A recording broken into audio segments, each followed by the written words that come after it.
नमस्कार दोस्तों, आज हम हिंदी व्याकरण का महत्वपूर्ण टॉपिक शब्द विचार के बारे में पढ़ेंगे।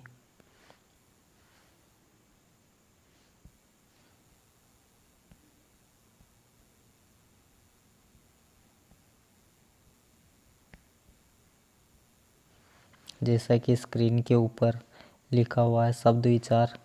तो शब्द क्या होता है, शब्द के बारे में जान लेते हैं कि शब्द क्या है, शब्द की परिभाषा क्या है। तो शब्द की परिभाषा हम बता सकते हैं दो या दो से अधिक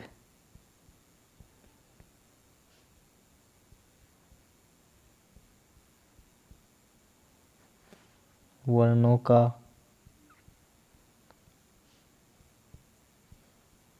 सार्थक योग।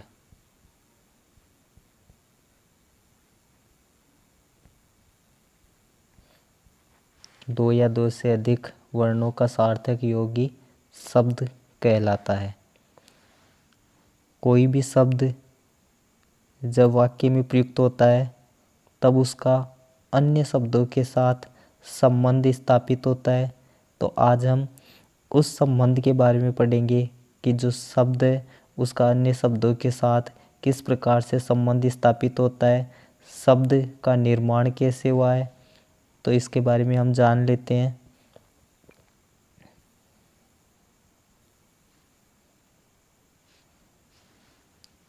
कि जो शब्द है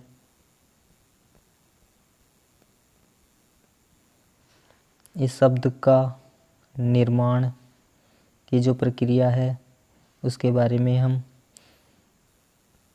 पहला है उत्पत्ति के आधार पर,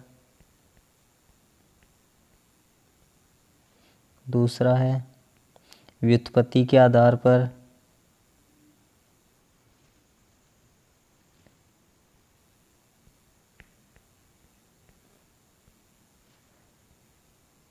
तीसरा है अर्थ के आधार पर और चौथा है विकार के आधार पर। कि जो शब्द है उसका निर्माण उत्पत्ति के आधार पर, व्युत्पत्ति के आधार पर, अर्थ के आधार पर और विकार के आधार पर हुआ है। तो सबसे पहले हम शब्द की उत्पत्ति कौन कौन से शब्दों से हुई है, तो सबसे पहले हम उत्पत्ति के बारे में जानते हैं।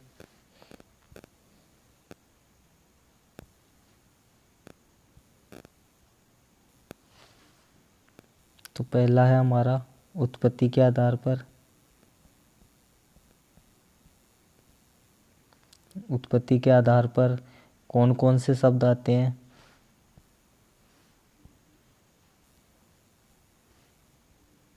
तो हम जान लेते हैं कि उत्पत्ति के आधार पर तत्सम शब्द,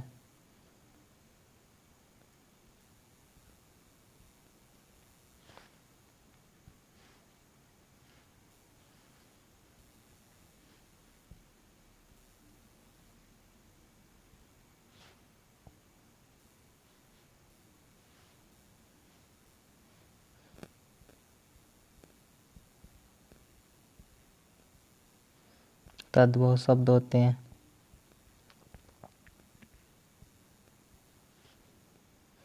देश शब्द है,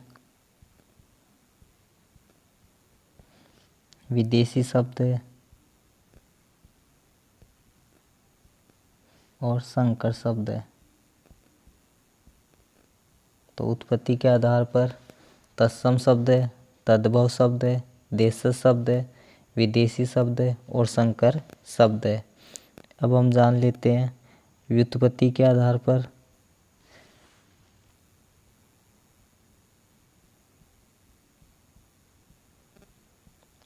व्युत्पत्ति के आधार पर शब्द की रचना रूढ़ शब्द से हुई है, यौगिक शब्दों से हुई है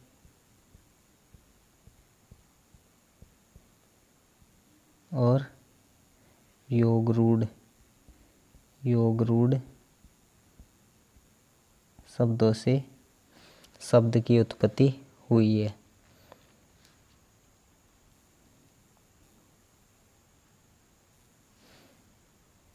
तीसरा था हमारा प्रकार अर्थ के आधार पर।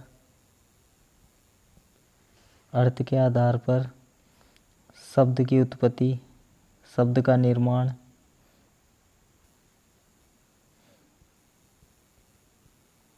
सार्थक शब्द,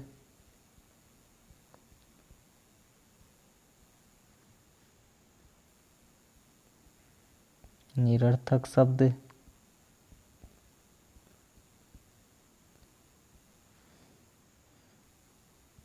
विलोम शब्द,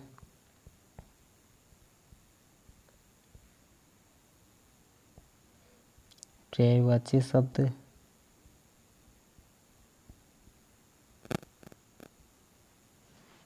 आदि। अब हम जान लेते हैं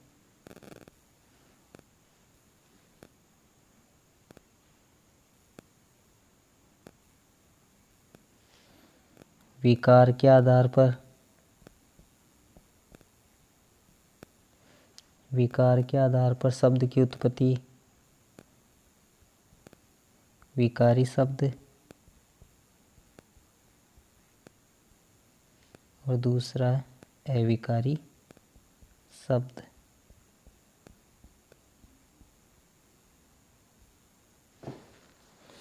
विकारी शब्द और अविकारी शब्द विकार के आधार पर। तो आज हम पढ़ेंगे कि विकारी शब्द कौन कौन से होते हैं, अविकारी शब्द कौन कौन से होते हैं।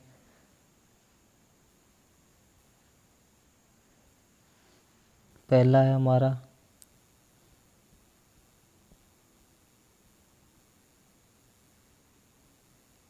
विकारी शब्द।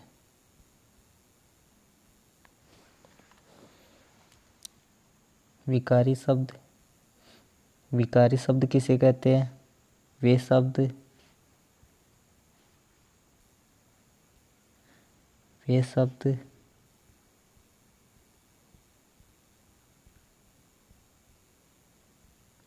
जिनके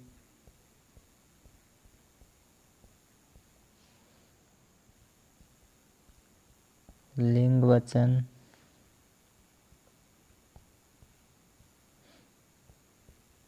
काल कारक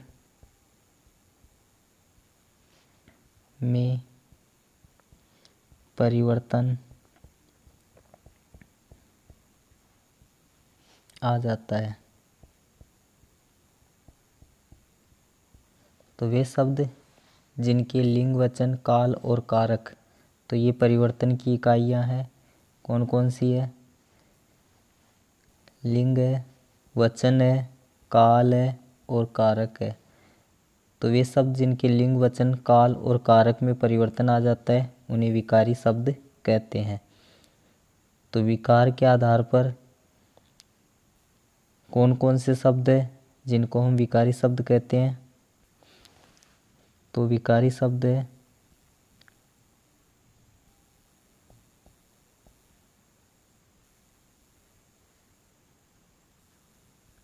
पहला है संज्ञा शब्द है,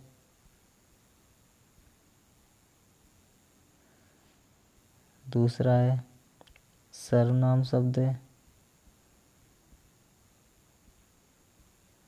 तीसरा है विशेषण शब्द है और चौथा है क्रिया है। तो ये चार है, संज्ञा, सर्वनाम, विशेषण और क्रिया। अब हम पढ़ेंगे कि अविकारी शब्द किसे कहते हैं।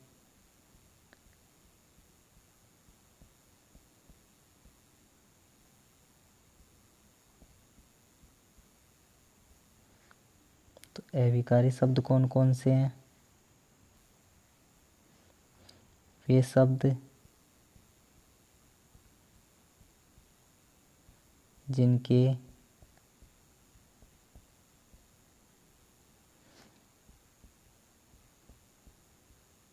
लिंग वचन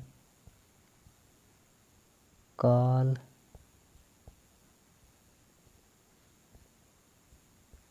कारक में परिवर्तन नहीं आता है।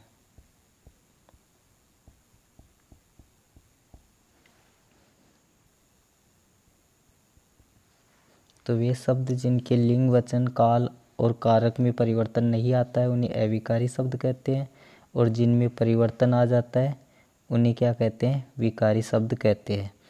तो विकारी शब्द भी चार थे। कौन कौन से? संज्ञा, सर्वनाम, विशेषण और क्रिया। अब है कि अविकारी शब्द के भेद कितने हैं? तो अविकारी शब्द के भी चार भेद है।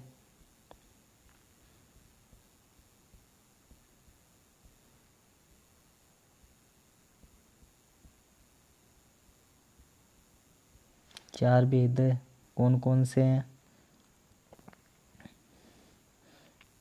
पहला है क्रिया विशेषण।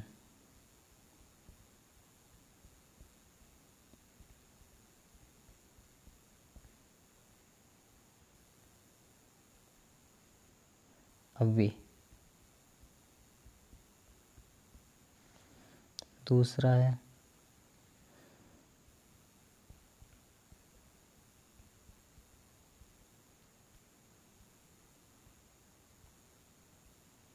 संबंधबोधक अव्यय। तीसरा है समुच्चयबोधक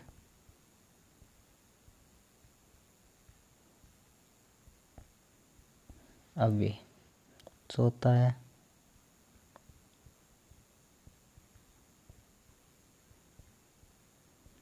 विस्मयादिबोधक अव्यय। तो अविकारी शब्द चार है। क्रिया विशेषण अव्यय, संबंधबोधक अव्यय, समुच्चयबोधक अव्यय और विस्मयादिबोधक अव्यय। आज के इस वीडियो में हम इतना ही अध्ययन करेंगे। आगे के वीडियो में हम विकारी शब्दों के बारे में जानेंगे। तो सबसे पहले हम संज्ञा के बारे में जानेंगे। तो अगला वीडियो का आप इंतज़ार करें। कल हम आपके सामने अगला वीडियो लेकर के आएंगे। तो आप हमारे चैनल पर हिंदी व्याकरण की जानकारी लेने के लिए जुड़े रहे और हमारे वीडियो देखते रहिए। थैंक यू, धन्यवाद।